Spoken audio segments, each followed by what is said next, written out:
He divorced her at 61 and took the house. So she reopened her father's forgotten workshop. What she found inside wasn't just old tools and sawdust. It was a map to a life she never knew she was supposed to live. If you've ever felt like your world was pulled out from under you, like you had to start over when you thought you were done, then I think you'll want to stick around for this.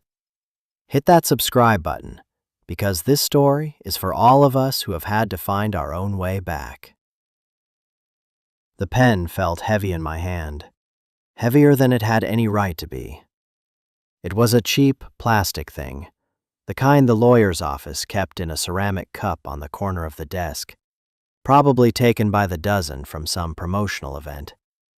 But in that moment, it felt like it was forged from lead. My signature, the one I'd practiced in grade school until the loops of the E and H in Eleanor Hughes were perfect, looked like a stranger's scratch on the page. 40 years of being Eleanor Sterling, and now, with one final, shaky line, it was over. Robert had already signed. His signature was confident, bold, a thick blue slash that seemed to claim its space on the document. Of course it was. He was claiming everything else, too. "That's the last one, Eleanor," my lawyer, Ms. Chen, said. Her voice was gentle, but there was a finality to it that made my stomach clench. She was young, sharp, with a kindness that felt both genuine and professionally calibrated. She'd fought for me, I knew, but the system was what it was. Robert's name was on the business. His income had paid the mortgage for the last 2 decades, and the house, our home, was legally an asset tied to his financial portfolio. I was the homemaker, the supportive spouse, the one who'd raised 2 children within those walls. In the cold language of the law, that translated to a modest settlement and a suggestion to seek gainful employment. At 61. The conference room was suffocating. Gray walls, gray carpet, a long mahogany table polished to a mirror shine. I could see my own reflection in it. A woman with tired eyes, silver threaded through her hair, and a pale, drawn face. I didn't recognize her. The woman I knew had laugh lines, not these deep-etched ravines of grief. The woman I knew hosted dinner parties at this very type of table, her own table, the one Robert was probably sitting at right now, drinking his scotch. Ms. Chen slid a slim manila folder across the table toward me. "This is everything we discussed, the settlement details, the final decree, and this." She tapped a small, tarnished brass key that was sitting on top of the papers. "The deed and the key to your father's property in Oakhaven." I stared at the key. It was my only real inheritance. My father, a quiet man I'd never felt I truly understood, had passed away almost 20 years ago. My mother had died long before that. He'd left me his small house and the workshop behind it. At the time, Robert and I had sold the house to pay for our son's college tuition. It had seemed like the sensible thing to do. The workshop, however, was on a separate parcel of land, a sliver of forgotten property at the edge of town, and no one had wanted it. The realtor called it unbuildable and commercially useless. Robert had called it a liability. "Just let the town take it for back taxes, Ellie," he'd said. "It's a shack full of junk."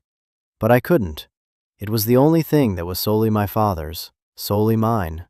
So for 20 years, I'd paid the minuscule property tax out of my household budget, a secret act of defiance Robert never noticed. It was my only connection to a man I missed in a way that was hard to articulate.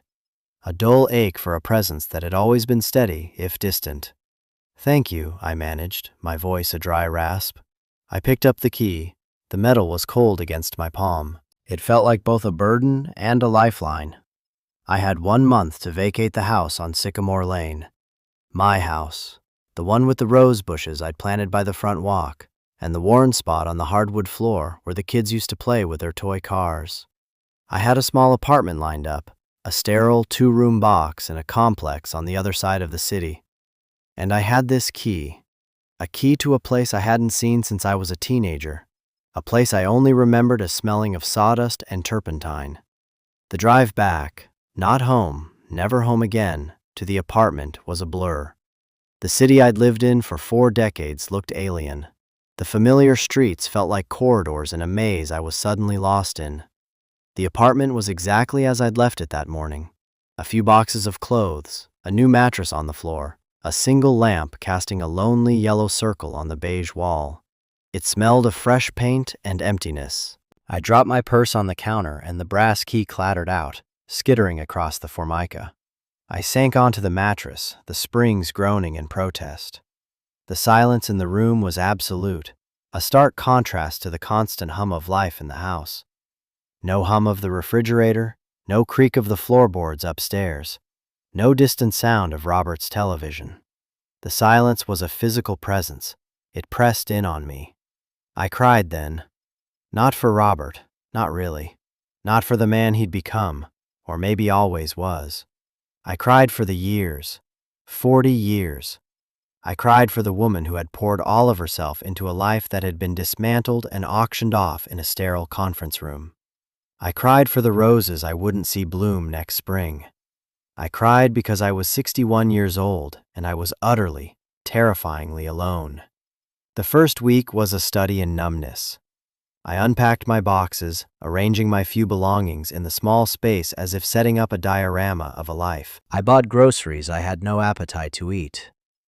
I sat on the cheap sofa that came with the furnished apartment and stared out the window at the parking lot. I felt like a ghost haunting someone else's temporary residence. The settlement money was in the bank, a figure that looked large on paper, but felt terrifyingly small when stretched over the rest of an unknown lifetime. Miss Chen's words echoed in my head. Seek gainful employment. What was I qualified for? Professional wife? Chief family officer? My resume had a 40-year gap in the middle. One evening, while microwaving a bowl of soup that tasted like salty cardboard, my phone rang. It was my daughter, Jessica. "Mom, how are you holding up?" Her voice was full of a careful, fragile concern that broke my heart a little. She was trying so hard. "I'm fine, sweetie, just settling in." The lie felt thick in my mouth. Did you sign the papers?" "Today," I said, keeping my voice even. "It's all done." A long pause. I could hear her kids making a racket in the background. My grandchildren. I miss their noise. "I'm so sorry, Mom. I don't even know what to say about him." "It's okay, Jess. It is what it is." Another lie. It wasn't okay. It would never be okay. But what else could I say? Burdening her with my despair felt like a failure. I was supposed to be the mother, the strong one. We talked for a few more minutes, the conversation strained with things unsaid. After we hung up, I rinsed my soup bowl and saw the key again, sitting by the sink. I picked it up, turning it over and over in my fingers. Oakhaven, a town I'd fled as soon as I turned 18, eager for the bright lights of the city and a life with Robert, who seemed so worldly and ambitious back then. My father had never once asked me to stay. He'd hugged me goodbye on the bus station platform, his hands rough and calloused against my back. "Be happy, Ellie," was all he'd said. I wondered if he'd been happy. He'd spent his whole life in that small town, in that small house, with his workshop out back. After my mother died, he'd just continued. He fixed things for people in town, built furniture, and kept to himself. When I'd visit with the kids, he'd seem content in his quiet way, but I was so wrapped up in my own bustling family life that I never really asked. I never really saw him. A thought, small and fragile, began to form in my mind. What was I doing here, in this beige box, waiting for my savings to dwindle? Waiting for what? There was nothing for me in this city anymore. Every street corner held a memory of a life that was no longer mine. Robert was here. His new life, with his much younger new partner, was here. I was just a satellite knocked out of orbit. Maybe it was time to go back. Not for good, necessarily, but just to see it. To stand in the one place on earth that was still, unequivocally, mine. To see what, if anything, was left of my father. I went to my laptop, the one Jessica had bought me for my 60th birthday, and typed Oakhaven into the search bar. It was still there, a tiny dot on a map 3 hours north. There was a bus that left twice a day. The decision, once made, felt like the first breath of fresh air after being underwater. It was an action. It was a direction. It didn't matter where it led, only that it was a step forward, away from the paralysis of the apartment. The next morning, I packed a small overnight bag, grabbed the key, and left a message for Jessica telling her I was taking a short trip. I didn't say where. I didn't want her to worry or to try and talk me out of it. This was something I had to do alone. The bus station was loud and chaotic, a river of people all heading somewhere with purpose. For the first time in a month, I felt like I was one of them. I bought my ticket, a thin slip of paper that felt like a passport to another world. As I settled into the worn vinyl seat and the bus pulled away from the curb, I didn't look back. There was nothing to see. The 3-hour bus ride was a journey through time. The sprawling suburbs of the city bled into rolling farmland, which then gave way to dense forests of pine and oak. The towns we passed through grew smaller and farther apart, their main streets lined with brick buildings from another century. It was like watching my own life rewind. I had taken this same bus route, in the opposite direction, 43 years ago, my heart thumping with a mixture of excitement and fear. I was leaving Oakhaven for good, heading toward a future with Robert, a future that had seemed as bright and limitless as the summer sky. Now I was returning under a ceiling of low, gray clouds, not knowing what I was running to, only what I was running from. Oakhaven hadn't so much changed as it had faded. The bus pulled into a small depot that was little more than a covered bench next to the town's only gas station. The paint on the Welcome to Oakhaven sign was peeling, the cheerful font belying the quiet decay of the town itself. Main Street, which I remembered as a bustling hub of commerce on a Saturday, was now dotted with empty storefronts. The old movie theater was boarded up, a faded poster for a film from the late 90s still visible behind the dusty glass. The diner was still there, its neon sign flickering weakly in the afternoon light, and a hardware store that looked as old as the town itself. I didn't have a car, so I started walking. The workshop wasn't far, situated on the edge of town where the residential streets gave way to woods. The air smelled different here, damp earth, pine needles, and a faint hint of wood smoke. It was the smell of my childhood.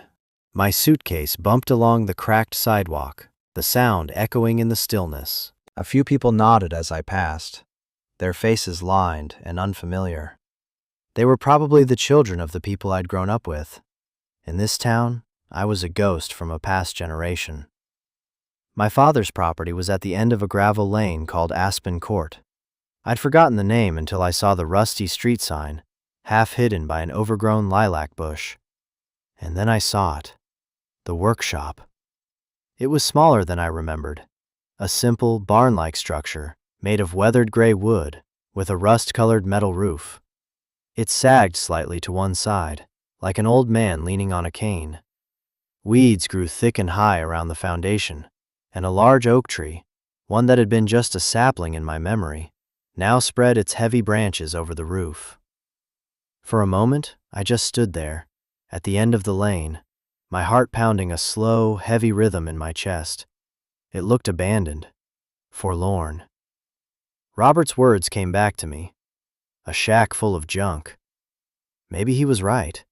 Maybe this was a fool's errand, but I had come this far. Taking a deep breath, I pushed through the tangled weeds, the damp leaves brushing against my pants. The large sliding door on the front was secured by a heavy padlock, green with age. My brass key was for the smaller side door. I fumbled with it, my hands shaking slightly. The lock was stiff with rust and disuse. I had to put my shoulder into the door after the lock finally clicked, the wood groaning in protest. It swung inward into darkness. The smell hit me first. It was overwhelming, a potent cocktail of old, dry wood, motor oil, varnish, and something else. Something uniquely him. It was the smell of my father. It was so strong, so viscerally real, that I gasped, tears springing to my eyes. It was like stepping into a memory. I stood on the threshold for a long time, letting my eyes adjust to the gloom. A single grimy window on the far wall let in a sliver of gray light, illuminating a world frozen in time. Everything was covered in a thick, uniform blanket of dust, a soft gray shroud that muted all color and shape. It was as if the building had been holding its breath for 20 years.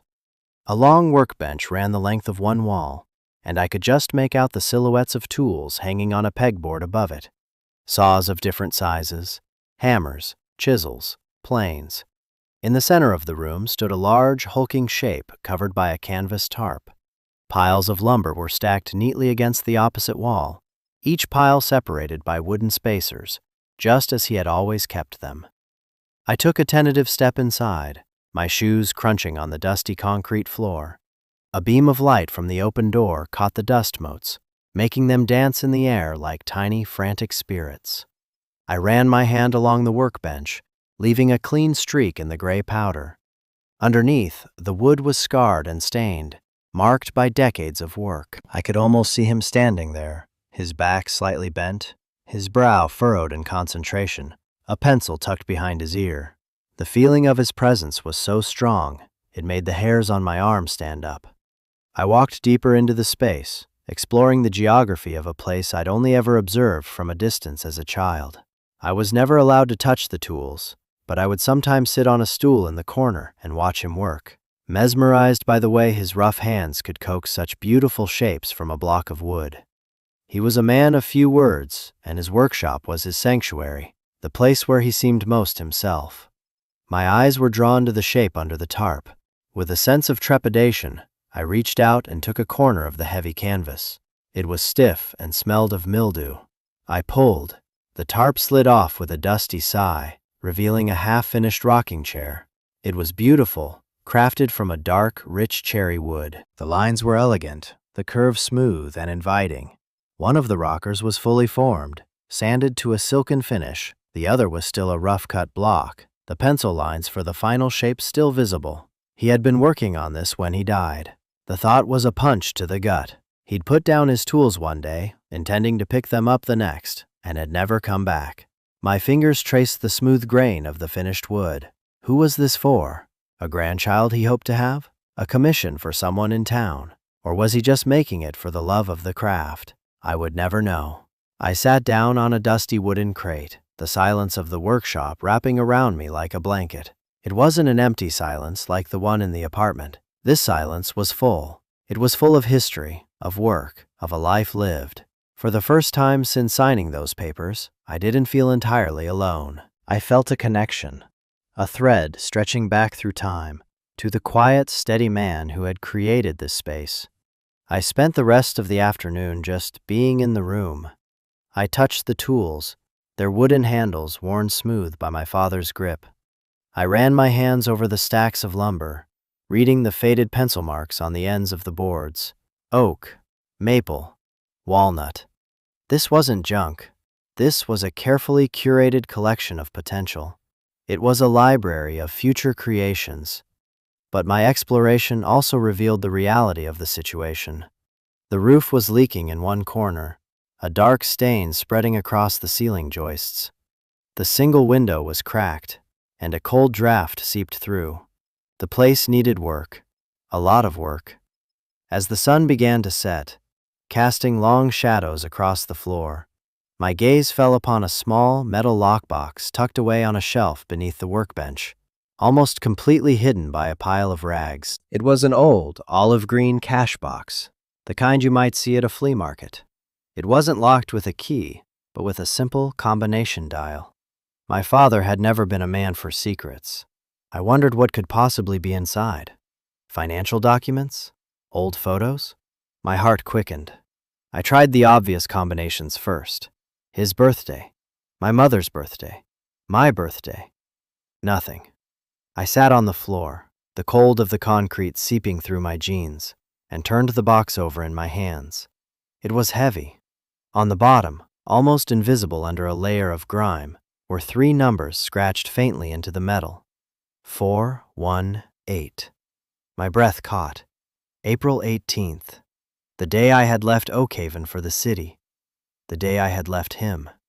My fingers trembled as I turned the small dials. 418. There was a faint click. I lifted the lid. Inside, there was no cash. Instead, there was a thick stack of envelopes tied together with a piece of twine. They were addressed to me in my father's neat, blocky handwriting, and underneath the letters there was a bank book and a folded, official-looking document. My hands were shaking so much I could barely pick up the top envelope. The postmark was from 20 years ago, just a few weeks after he'd died, mailed by his lawyer as per his instructions, but sent to the old house address and subsequently returned to sender, eventually landing in his file. I'd never seen it. I untied the twine. The letters weren't dated in the conventional way. They were labeled, "For your 40th birthday, for your 50th birthday, for when you feel lost, for when you need to start over," and the last one, simply, "For when you come home." My throat was so tight I could barely breathe. He had been writing to me all these years after his death, leaving a trail of breadcrumbs for a future he'd somehow anticipated. I opened the one marked, "For when you come home." The paper was thick and creamy, the ink slightly faded. His voice, so clear and quiet in my memory, seemed to rise from the page. "My dearest Ellie," it began, "if you are reading this, it means you found your way back. I am sorry for whatever pain brought you here, but I am not sorry that you have arrived. This place, this workshop, it is not a burden I have left you, it is a key. I know your husband, Robert, never saw the value in it. I saw how he looked at my hands, at the sawdust under my nails. He sees the world in dollars and cents. I have always tried to see it in the grain of the wood. There is a story in every piece, a strength you can't see until you start to work it. I think people are like that too. I have left you 2 things besides this building. The first is a savings account. You'll find the bank book in this box. It's not a fortune. I was never a rich man. But every time I sold a piece of furniture, a toy, or a set of cabinets, I put a little aside for you. I called it your starting over fund. I hoped you would never need it, but a part of me always knew you might. Robert's ambition always had a sharp edge to it, and I worried you might get cut. Use it to fix the roof, to pay the taxes, to give yourself time to breathe. The second thing is a choice. You will find a document in here. It's an offer from a development company, a standing offer they have renewed every year since my passing. They want this land. They want to tear down this workshop and build luxury condos with a view of the woods. It is a generous offer. Enough money to make you comfortable for the rest of your days. You could take it, Ellie. You could walk away from this dusty old place, and no one would blame you. It would be the sensible thing to do. Robert would tell you to take it in a heartbeat. But I hope you don't. I hope you will see what I see. This workshop is not about money. It's about making something real in a world that feels increasingly fake. It's about having a place that is yours, built by your own hands. The tools are here, the knowledge is in the books on the shelf, but more importantly, it's in you. You have my hands, you have my eye. You just forgot how to use them. When you were a little girl, before you decided making things was messy and not for you, you built a small, crooked birdhouse. You were so proud of it. You spent a week on it, and it was the most beautiful thing I had ever seen. Not because it was perfect, but because you had made it. That birdhouse is still here. It's on the top shelf, in the back. Find it. Remember the girl who made it. She's still in there, Ellie. She's just been waiting. This place is for her. Your home is not a building Robert bought. A home is a place you make for yourself. Welcome home, my girl.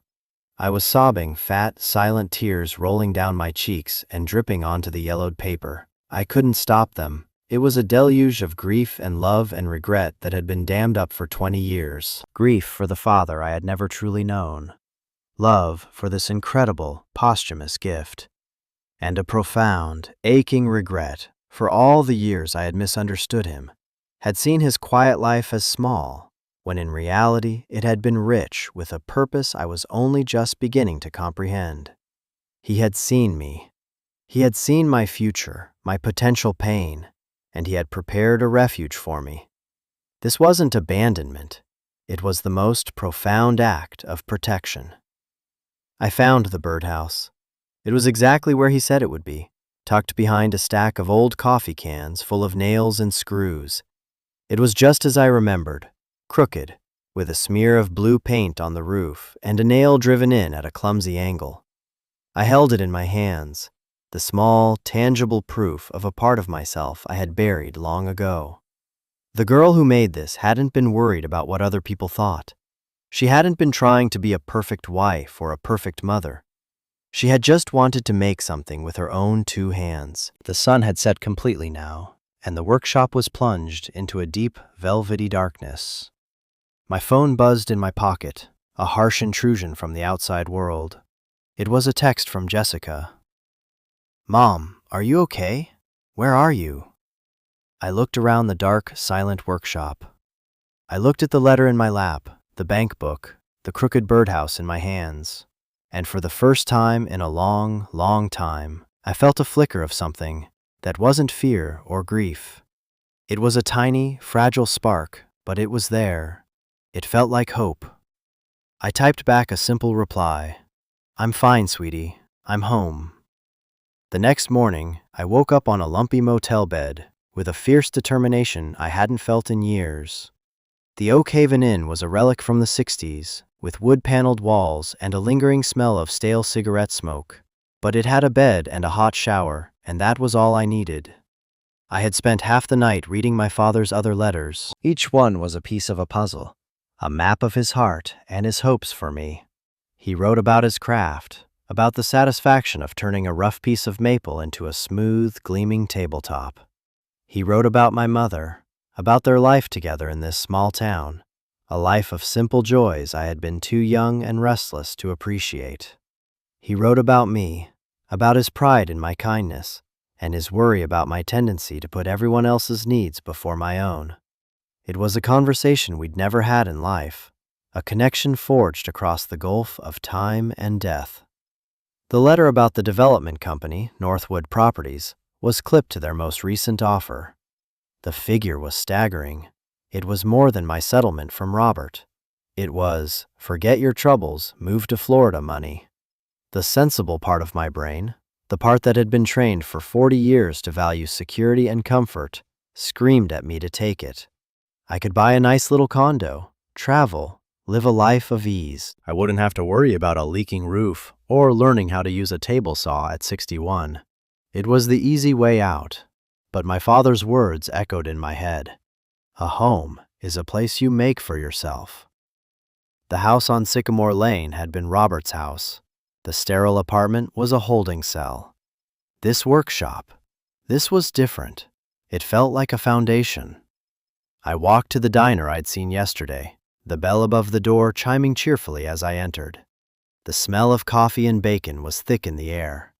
An older woman with a beehive of white hair and a warm smile gestured for me to sit anywhere. "You're new in town," she said as she poured me a coffee. It was a statement, not a question. "Just visiting," I said. "Actually, I used to live here a long time ago. My father was Frank Hughes." Her face lit up. "Frank? Of course. I'm Carol. Frank fixed the leg on that very counter stool you're sitting on. Must be 30 years ago now. Best woodworker this town ever saw. A quiet man, but his work spoke volumes. We were all so sorry when he passed. What brings you back after all this time?"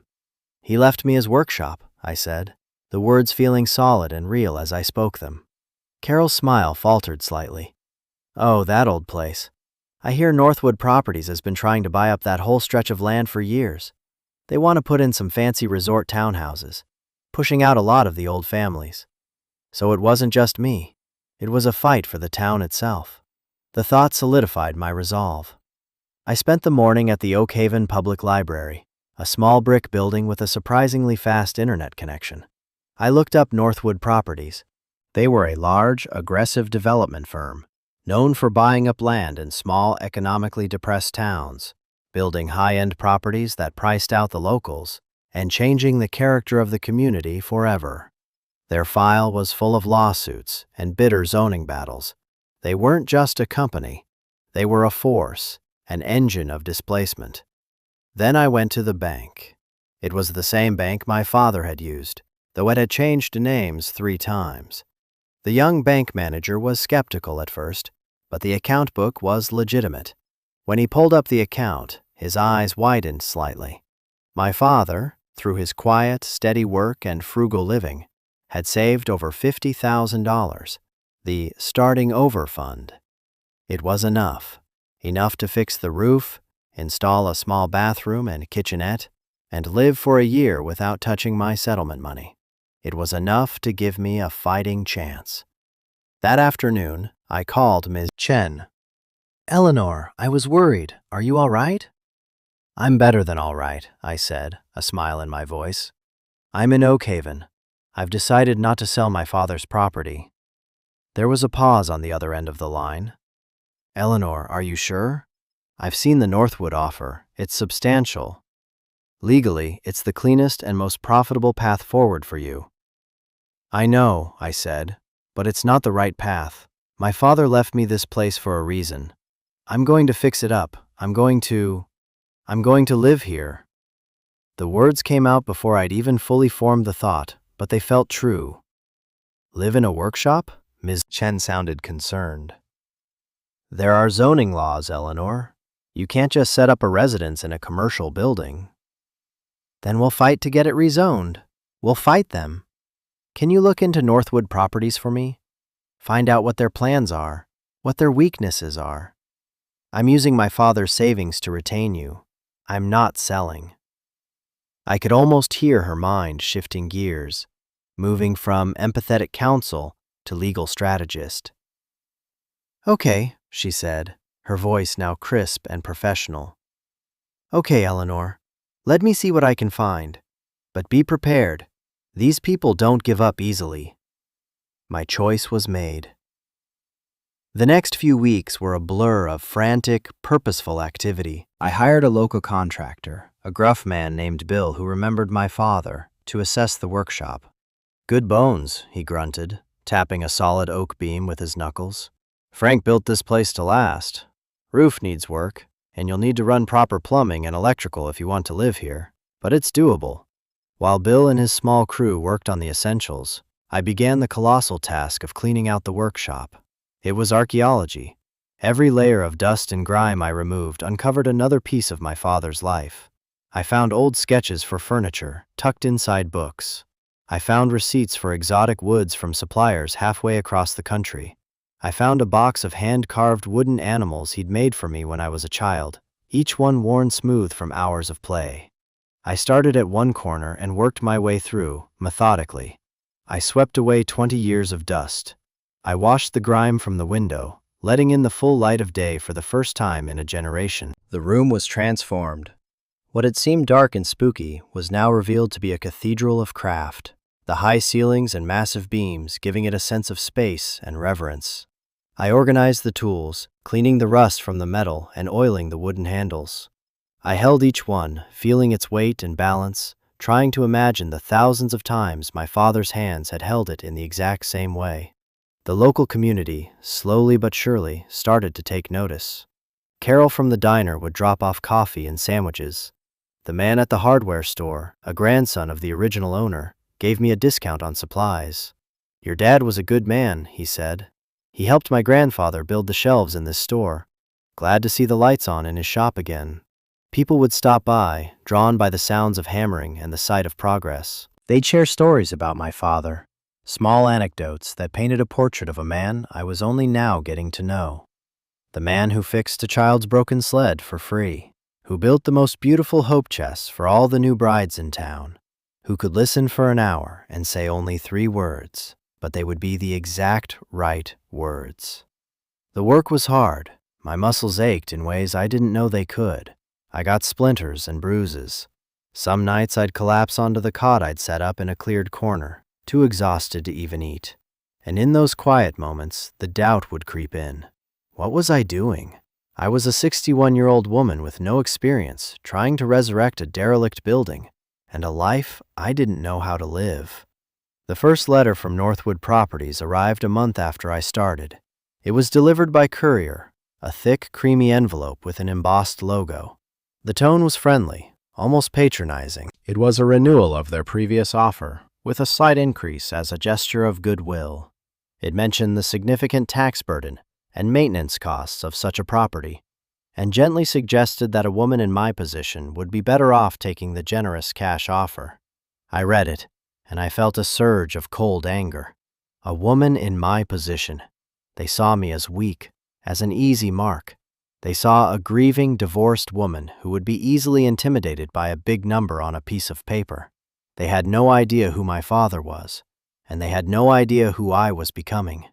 I wrote a single sentence on the back of their letter. "Thank you for your offer, but the property is not for sale." I mailed it back to the fancy address on the letterhead. The real work began with the wood. I started small, just as my father had suggested in one of his letters. "Don't try to build a cabinet on your first day," he wrote. "Start with a simple box.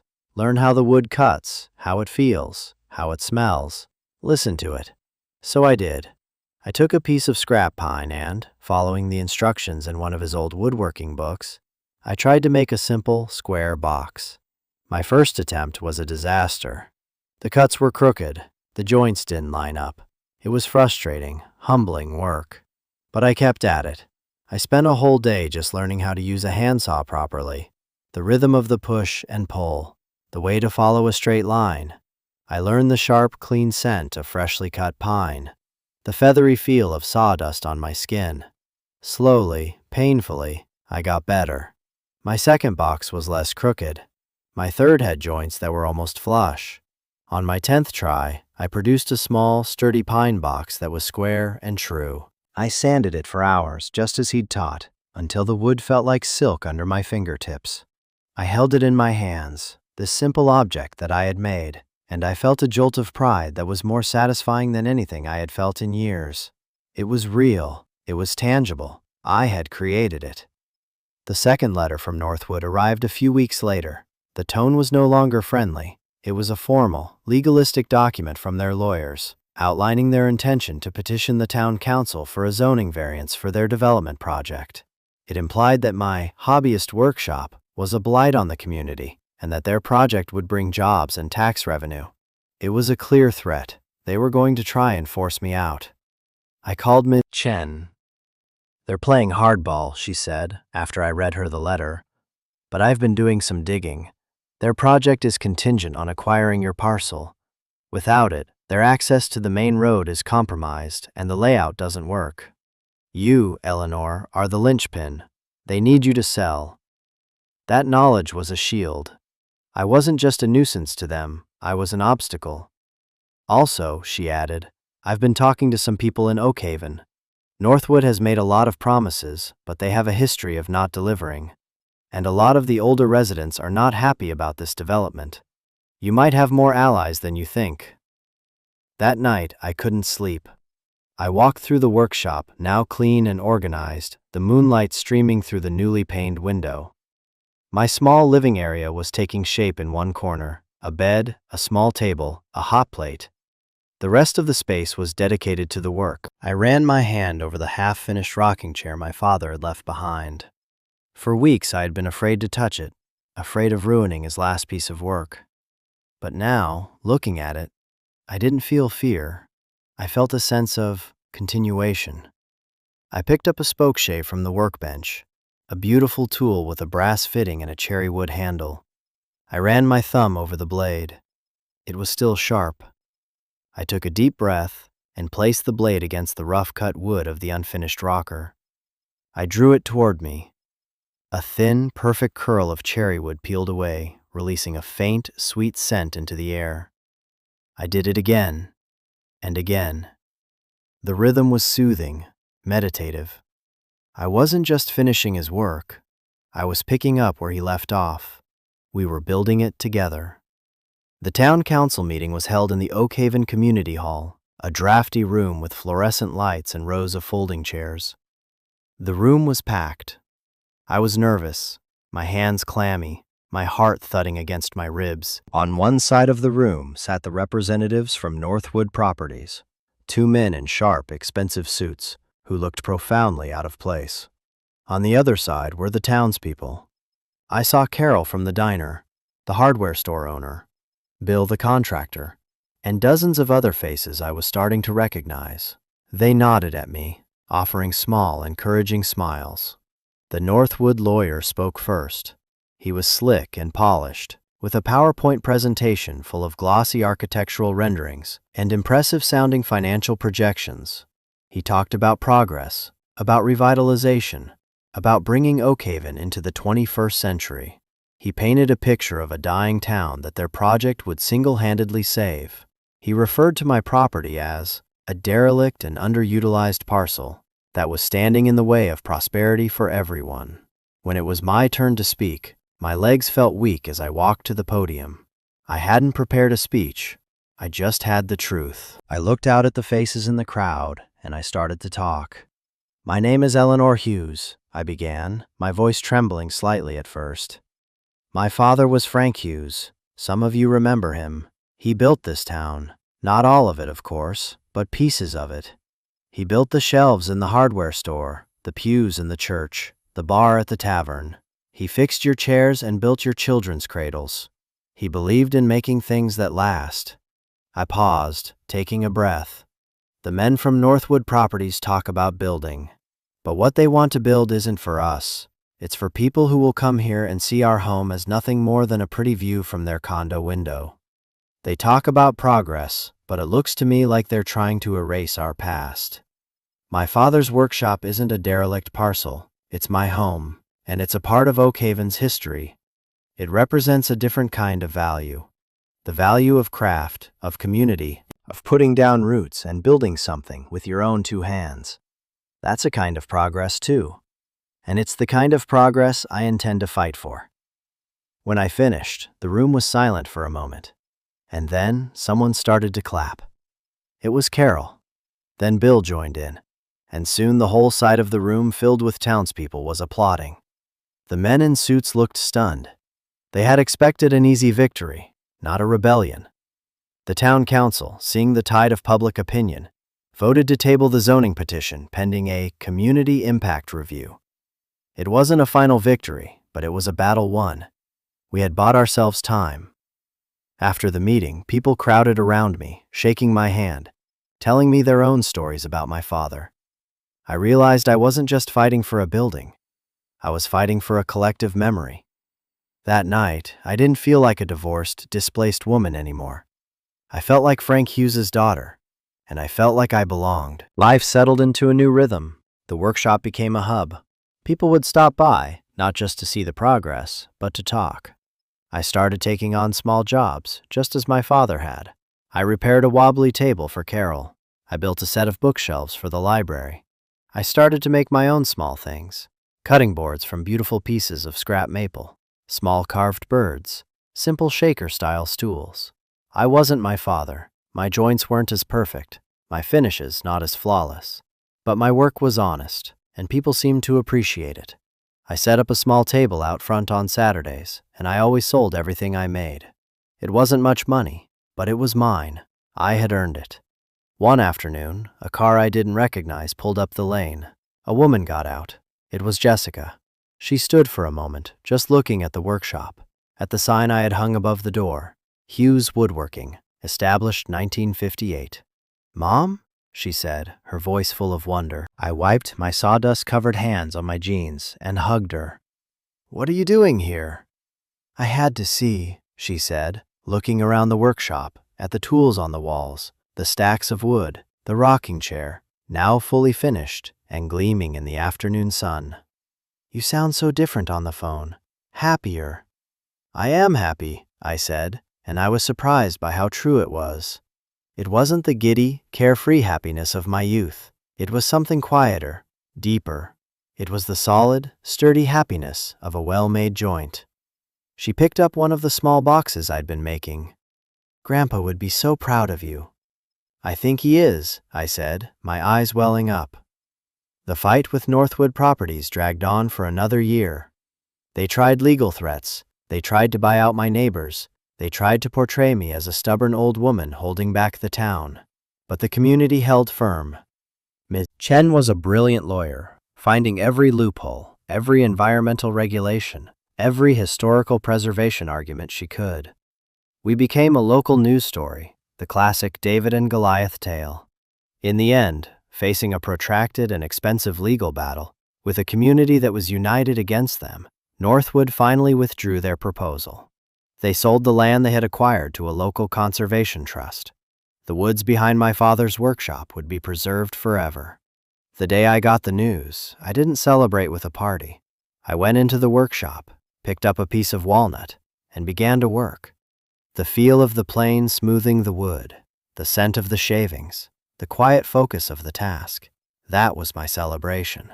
I was building a life, not just a business. I was 63 years old, and I was just getting started. This story isn't just about a woman who lost her house. It's about the fact that a home isn't something someone can take from you. It's something you build. Sometimes you have to build it from the ground up, with old tools and forgotten skills. Sometimes you have to tear down the life you thought you wanted, to find the one that was waiting for you all along. If you've made it this far, thank you for listening. This journey has taught me that the most valuable inheritances aren't money or property, but the hidden strengths and passions passed down to us. They can lie dormant for years, but they're never truly gone. I want to build a community here for people who understand that. People who have had to start over, who have had to find their own strength when they felt like they had none left. So if this story resonated with you, please hit that subscribe button. And I want to ask you to do one more thing. In the comments below, tell me about a time you had to rediscover a part of yourself you thought was lost. I'll be reading every single one, because your story matters. And here, in this small corner of the world, we're going to build something that lasts. Together.